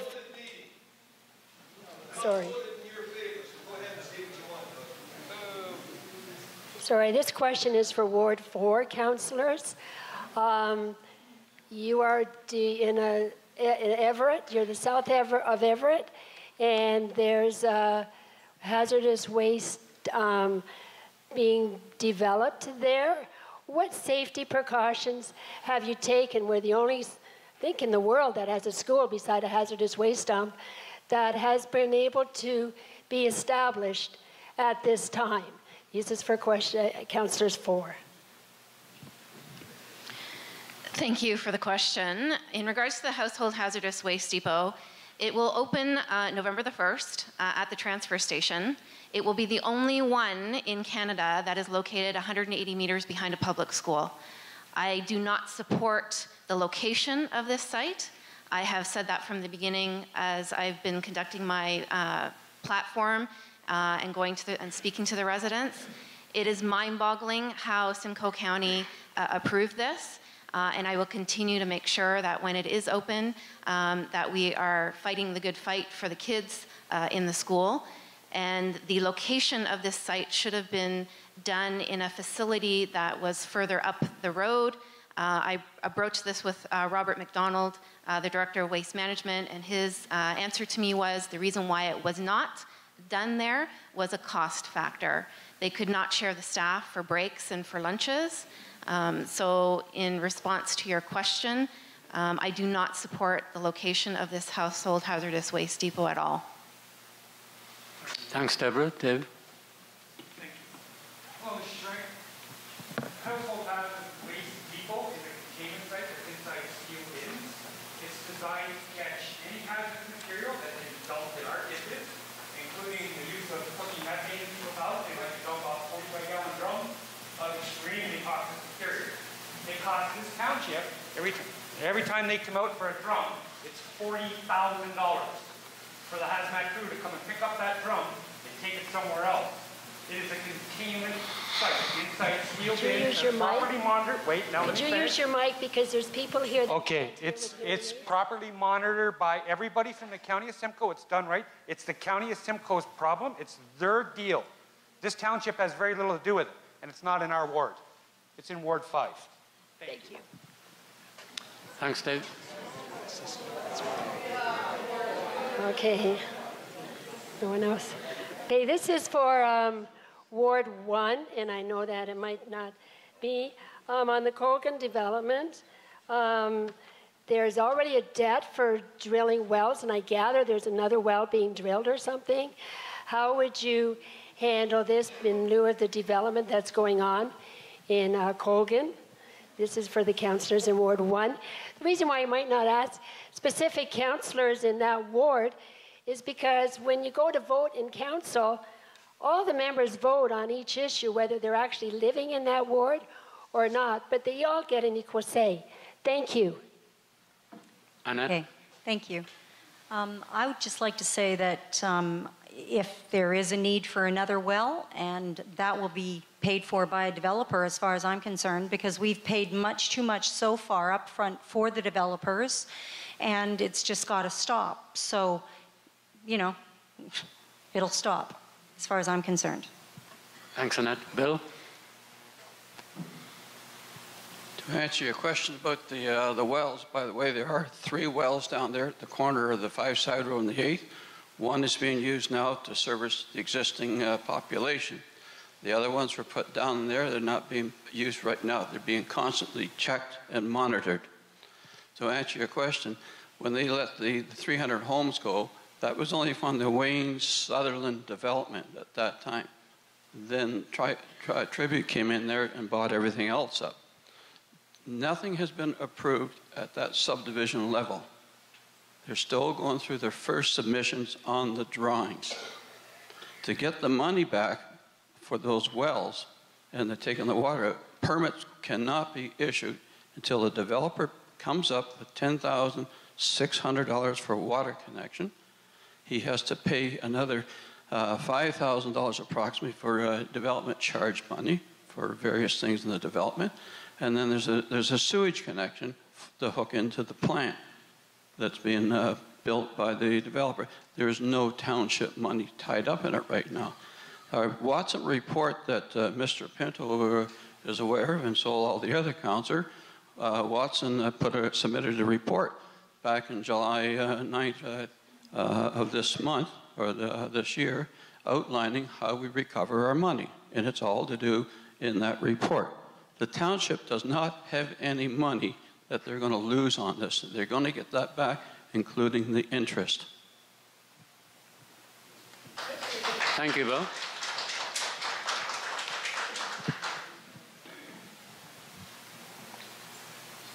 Anybody else on the floor who would like to ask a question? Please go ahead. No? Oh.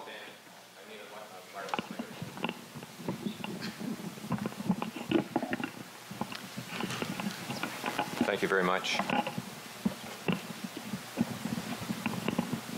My name is Doug Meehan. I live near Rosemont, and my question is for the two mayoral candidates.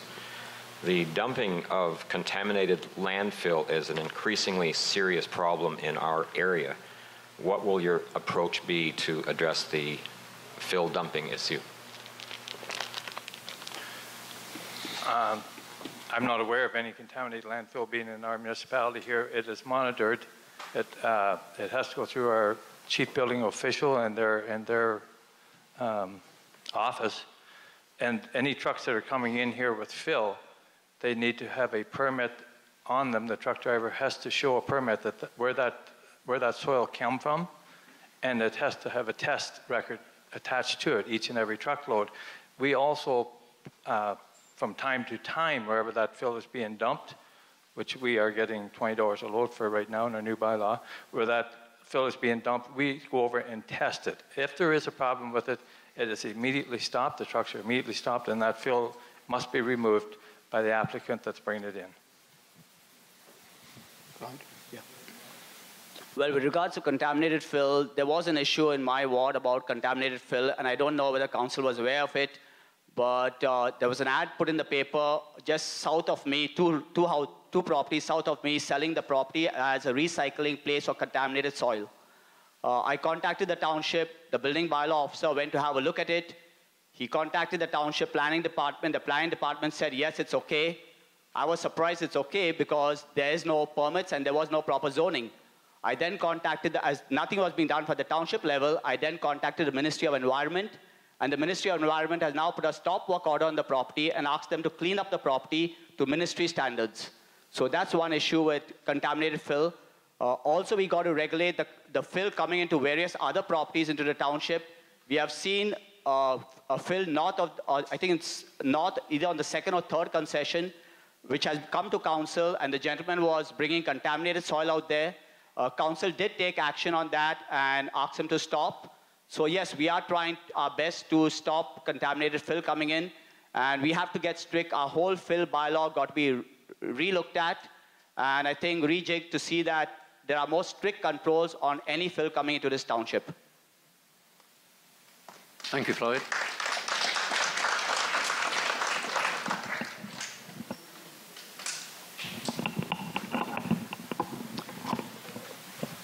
And I have an additional question, if I may. The question is, aggregate mining is a developing industry in Adjala-Tosorontio. How would you propose to limit the further expansion of aggregate mining in our community? Thank you. Who's the question being addressed to? I'm sorry, my mistake. I was addressing it to the two mayoral candidates. Sorry. Okay. Doug? Doug. Thank you. Thank you for that question. I believe if they're not, they need to, the provincial government needs to put some sort of legislation in place here that if there's going to be extraction taking place out of any area, they need to know where it's going. They have to have the numbers that it takes for that, and only be able to extract the amount of aggregate that is needed to do whatever job that they put on their papers to the government to do that. In my opinion, no land should sit for 25 years while the contractors wait for the economics of time to pay more for them to take that out. I believe that it has to be more strict, certain amount taken out for certain projects, and the timelines have to be put down. You only get 5 years to do that. And the MNRF are the ones that really, really have to step up to the plate here and control cleaning these pits up after they've been mined out. And they haven't been doing that, and that's quite obvious in some of the places within our boundaries of the municipality here. They've been lax in that. They need to step up to the plate here and work with the municipality on these things. Thank you. Thanks, Doug. Floyd? Yeah, when it comes to gravel pits, I think things may be zoned in the official plan as gravel and extracted to be extracted, but we've got to take into consideration when that was zoned initially, how many people were living around that area. Now today we have developed a lot of population around that area, and that gravel pit is going to affect the people living around that area. So before we make a decision on zoning anything gravel or zoning anything extracted, we've got to see how is it affecting the people living around the area. In fact, our official plan states under section 4.8 that the existing residents, concerns of the existing residents need to be addressed before any applications are approved. And none of the concerns of the residents were ever discussed or even taken into consideration when this was approved. And that's the thing that has to be addressed. Maybe we have to relook at zoning of the entire township of what all is extractive or what all cannot be extractive. And things need to be changed to accommodate the residents who are living out here. Thanks, Floyd.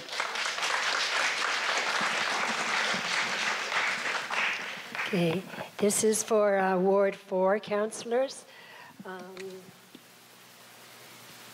Everett is a growing community, and by the way, the hazardous waste, anyone can dump anything in any communities, in any container and bring it to there as well. So it is, but Ward 4, Everett's a growing community. It is one of the highest water taxes because of the water problems or concerns there.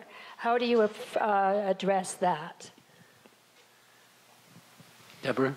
In regards to the water rates that are currently being charged on these residents, it needs to be looked at.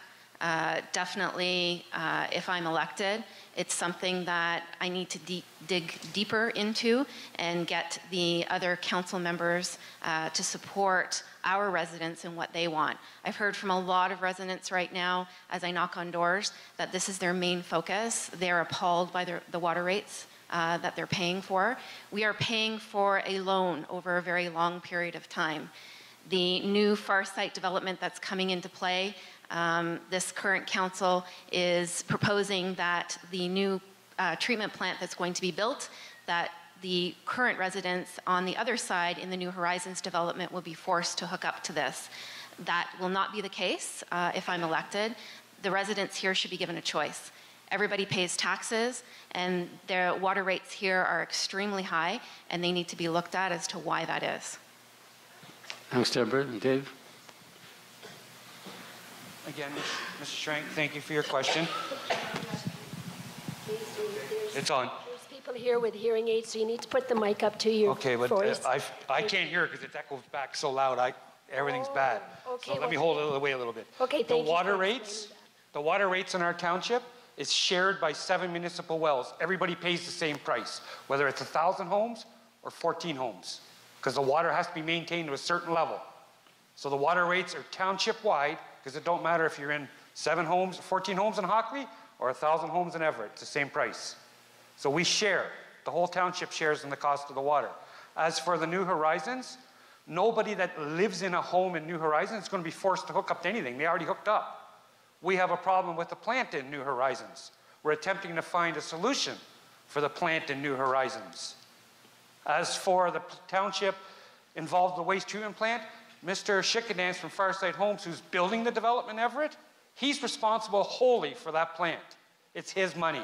It's for his plan. It's for his development. It's got nothing to do with the rest of Everett other than the potential for New Horizons. So we're not on the hook for wastewater, and our water rates are shared township-wide. So we have, if you want to adjust the water rates, that's fine, but we have to adjust it for everybody in the township. And the people in Hockley sure don't want to pay $18 a cubic meter for water. Thank you. Thank you, Dave.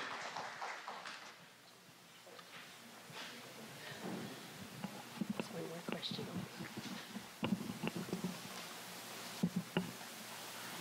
Okay, I've got one more, if I may.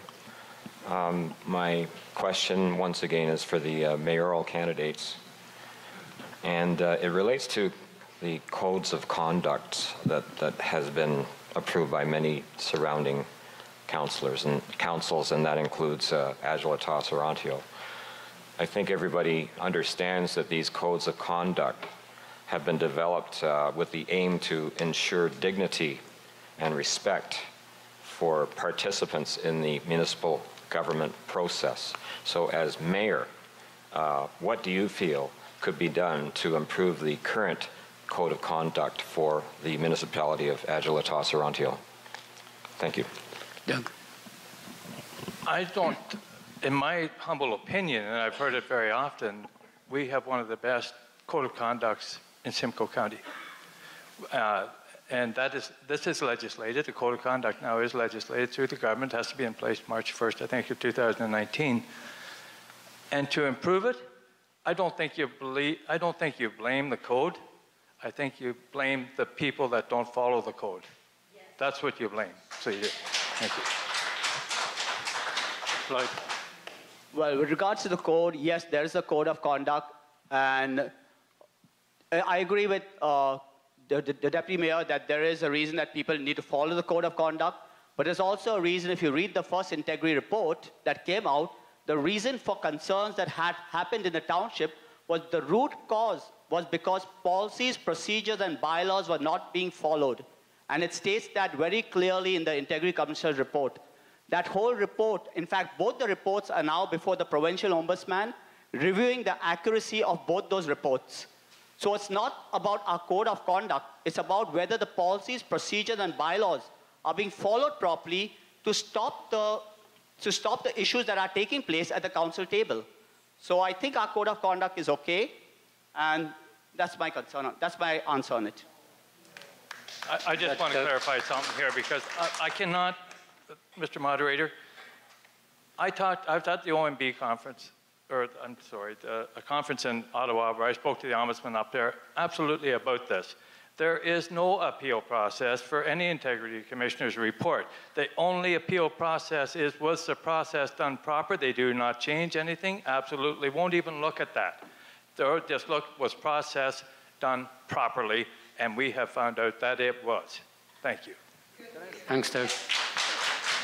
I think we have to move on, okay? So kind of piggybacking on that comment, my question's to the deputy mayors. So if elected, how will you work with a mayor who potentially in the past you have conflict with?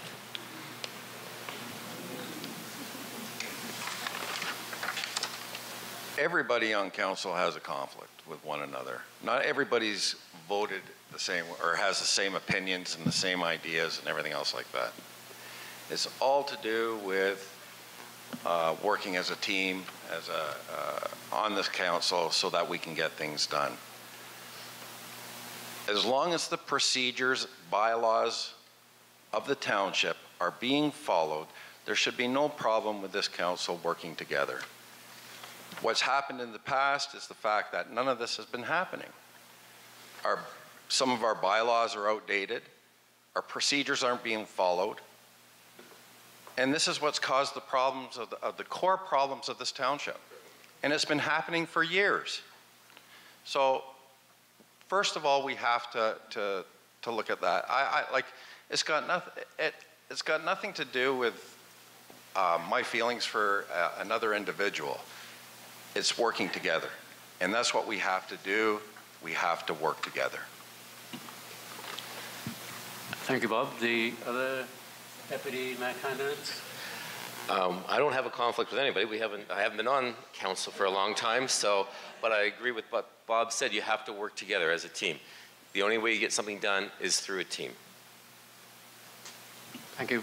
Again, I haven't been on council either, so what I'll say is, I mean, there's 7 people on council, so you're not going to get along with everyone, but you have to work with everyone. In my business, there's some contractors I don't want to deal with, and there's some that I will.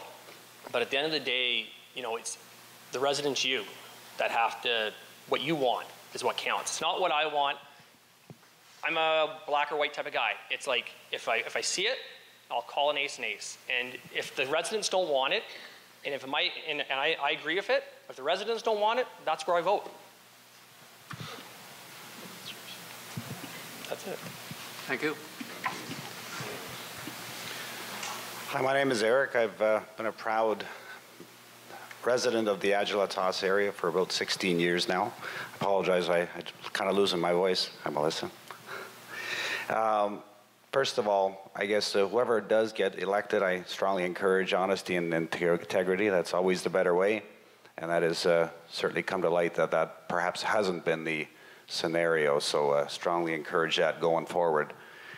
My question I hear is directed for Scott Anderson in Ward 5. I understand you have a sports storage building at the Lyle ball field, which is only used by your ball team.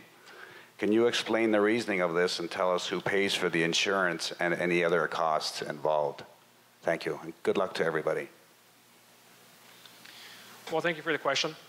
That particular building was purchased by the Lyle baseball team, which I'm a part of, and was donated to the township. Once the township took possession of the building, there was a lease agreement signed between the township and the ball club for sole use for that building. Maintenance of the building is covered by the ball team. The township owns the property, so all insurance and electricity, etc., is provided by the township because it is their building. But everything else is taken care of by the ball club. Does that answer your question? Yes, thank you. Thanks, Scott. Will, do you want to add anything to that? You have the opportunity. You don't have to. Kind of new to this, so. So if there is a building on ministry or township property, township covers the insurance, heat and hydro, why shouldn't it be available for all the other residents to use? I believe that if it's our tax dollars paying for it, it should be available for the residents. Thank you. We're at 8:45. We could have 2 more questions from the floor. If anybody wants to go ahead. Yep.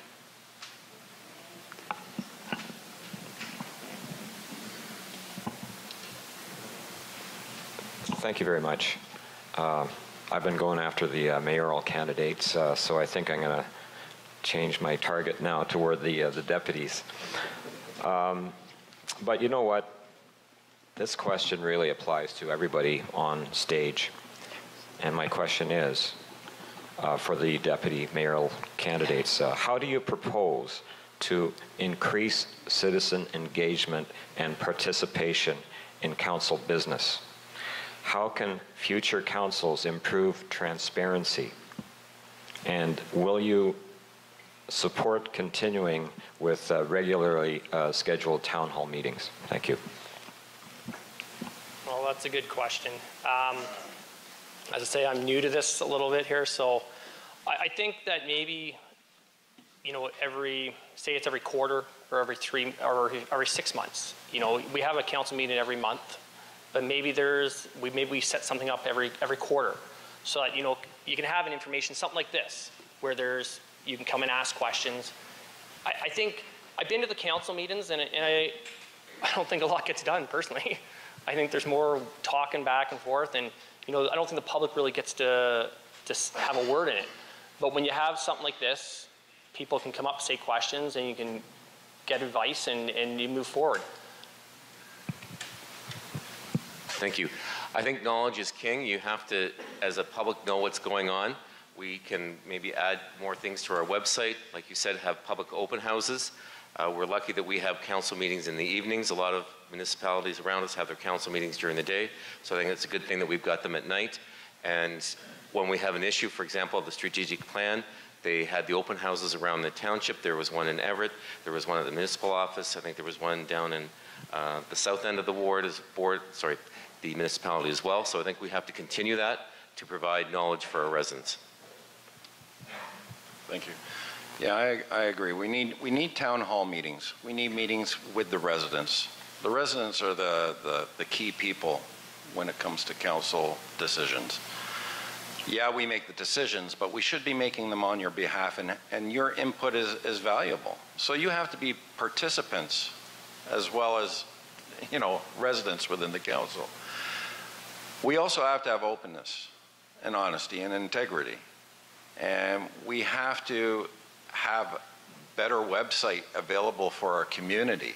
We have to have televised meetings so people know what's going on in the community. Right now, everything's closed. This is a closed community. It's very hard, other than the Alliston Herald and Mad Hunt, where we can get information to you. The newsletter was canceled, and I would like to see that reinstated with a positive feedback from councillors that are currently in those positions, and not have their stuff censored. Have it available. Open, honesty in a township is the most important thing. And I think you deserve it. I really do. Thanks, Bob. Last question of the evening. This is a controversy I don't like to bring. But Doug Little, last year there were a couple of Integrity Commissioner investigations, which we don't know the cost yet. The commissioner stated, as per the report in the Herald, that Pinto and Meadows were frustrated that the issues were not addressed. Running for mayor, similar to the other question, how are you going to address the issues rather than people asking the issues? Some of the issues now have been addressed behind council meetings, like the benefits and that. But when they raise issues, maybe other councillors will raise issues. How are you going to address the issues, setting it apart from the people asking the questions who do represent the residents? Who was the question addressed to? I'd like to ask Mr. Little, the mayor candidates, Justin Doug Little first, and then Mr. Pinto, please. Okay. I'm not sure if I got this right or not. I think you're talking about the Integrity Commissioner, are you? Yes, I gather you were the one that asked for the Integrity Commission, and they were saying that they were asked to investigate Councillor Meadows and Councillor Pinto, and the Herald said they were expressing frustration because the issues were not represented, even though they weren't really charged with anything that they could come up with. But the issues, there will be issues in the following things like the Everett housing and different issues will come up. Maybe that you find, on every government there's two sides to a question. How are you going to stick with addressing the issues rather than addressing the person who reads the issues? I'm not sure here, but I'm going to take a stab. First and foremost, there was Deputy Mayor Doug Little did not initiate any of these. I'm just one vote within this municipality. There was 2 Integrity Commissioners' reports. One was done by resolution of our municipality. One was done by one of our senior members. And this isn't the place to have this type of conversation, because you know what? I've got gentlemen inside of me that have given 4 years of life here, irregardless of what took place there. Everybody knows what the result was. I did not write the reports. That came from a third party. That's what we all asked for, and that's where it came from. As far as, I'm not sure, I think you're asking how I will resolve issues with working with other councillors that get in or whatever. That is the problem. We did not work as a team this time for 4 years, 3.5 years. And I don't know why. We need to eliminate that attitude and open up the doors here and work together. That's what we need to do, or we get nothing done again. And it's nothing short of embarrassing to me to use the ratepayers. It really is. You deserve better. We're elected. We should stand taller because you elected us to a position to do that. And that's what we need to do and work together. Thanks, Doug. Lloyd? With regards to the Integrity Commissioner's report, actually there's an email from Mr. Nigel Belchamber, who did the investigation initially from Ambly-Gabble, stating that the allegations brought against Councillor Meadows and me were so vague, he himself didn't know what he was investigating us for. And that's the reason the investigation took so long. There was an email or letter sent to all members of council just before the vote took place that this is before an Integrity Commissioner. Nobody has told Bob or me exactly what we are accused of. There are lawyers' letters, and still this council refused to take that letter and read that letter. So till today, Bob and I do not know what we are accused of, and that's the reason in the first Integrity Commissioner's report, it states that the root cause of the problem was policies, procedures, and bylaws not being followed.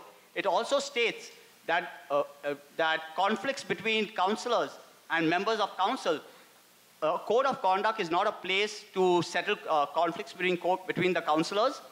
The root cause of the problem should be addressed, and that will stop the conflicts happening on council. And everything, if you read the report, clearly indicates that the root cause of the problem was policies, procedures, and bylaws not being followed. And that's what Bob and I were trying to ask people on council to do. So until today, we do not know what we are being accused of. So would you address issues? Pardon? Would you address the issues Yes. rather than attack the person, attack people? Yes. The issues should be addressed, and the policies, procedures, and bylaws should be followed. Okay, thank you, Floyd.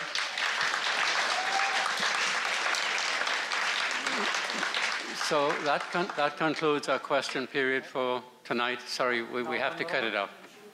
And I want to thank the folks who've come out. I want to thank the candidates. And I think this has been an excellent evening. I've learned an awful lot about current Adjala. And David, do you want to take it from here? I didn't get into the magic box. Probably best. I'd just like to close this evening off with a number of thank yous. Again, thank you to the candidates for coming out. Very difficult situation with regards to accountability. Thank you all for attending, and thank you again to the audience for attending. This evening, as I mentioned at the beginning of the evening, Rogers Television has been recording this evening. It will be broadcast between now and election time. You can see this again. If you could as well pass that information on to others who were not here this evening so that they could get a chance to hear the responses to the questions and the platforms of the candidates. Continue to be informed. This is a very important election. Remember that if you did not get your question asked, or there's a question that comes up after this evening, the candidates have email addresses and they have phone numbers, and they would be, I know, more than pleased to answer your question when one comes to mind. It is hoped that the residents of Adjala-Tosorontio will exercise their democratic right on October the 13th and the 17th at a advance poll, and then of course again on October the 22nd. I'd like to thank you again for all coming out. Mr. Mean? Yes, very quickly, I wanted to report to people at this meeting that there have been a number, well, I think everybody's aware that there are a total of 9 candidates for school board trustees. And obviously with the number of people on the stage, there's just no way there was enough space or time to invite all of those school board trustees to participate. But 2 of them out of the 9 have gone to the trouble of providing some literature, some information about their respective platforms. And in no particular order, there's Mrs. Brandy Rafiq. I don't know if she's here in the audience right now. She said she might be able to do that. She would be coming from a school board meeting tonight herself. I don't see her here. Anyway, there's also Mr. Robert North. Both of these individuals are competing for positions with the Simcoe County District School Board. And they provided information that you'll see on the extreme right of this room. If anybody's interested in picking up their material, you're very, very welcome to do that. Thank you very much. Call the Rogers TV viewer response line, email us, or connect with us on social media.